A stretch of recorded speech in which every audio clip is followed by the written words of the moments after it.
Hi అండి, ఇంట్లోనే ఈజీగా పుదీనా చట్నీ ఎలా చేయాలో చూసేయండి. చాలా టేస్టీగా ఉంటుంది. ఇడ్లీకైనా దోసకైనా అదిరిపోద్ది కాంబినేషన్. ట్రస్ట్ మీ, ఒక్కసారి ట్రై చేసి చూడండి. ప్యాన్ హీట్ అయ్యాక 1 టేబుల్ స్పూన్ ఆయిల్ వేసుకోండి. ఆయిల్ కూడా ఏమి ఎక్కువ అవసరం లేదు. 1 టేబుల్ స్పూన్ పచ్చిశనగపప్పు, అలాగే మినపప్పు వేసేసుకుని అవి చక్కగా ఫ్రై అయిపోవాలి. మనకి ఫ్రై అయిపోయిన తర్వాత 4 వెల్లుల్లి రెబ్బలు, 4 ఎండుమిరపకాయలు అవి కూడా పీసెస్ కింద కట్ చేసేసుకుని మనం చక్కగా ఫ్రై చేసేసుకోవడమే. ఇందులో పుదీనా అలాగే కొంచెం కొత్తిమీర కూడా వేసుకోవాలి. అప్పుడే కాంబినేషన్ అదిరిపోద్ది. అవి కూడా యాడ్ చేసేసుకుని మనం చక్కగా ఫ్రై చేసేసుకోవాలి. అలాగే కొంచెం చింతపండు కూడా యాడ్ చేసుకోవాలి. పుదీనా పచ్చడి తినని వాళ్ళు కూడా తినేస్తారు, అంత టేస్టీగా ఉంటుంది. మా ఇంట్లో అయితే భలే ఎంజాయ్ చేస్తూ తినేస్తారు అందరూ. అంత టేస్టీగా అయితే ఉందంట.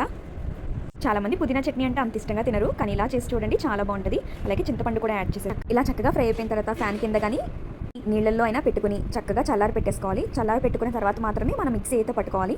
తగినంత ఉప్పు కూడా వేసుకుని మిక్సీ అయితే పట్టేసుకోండి.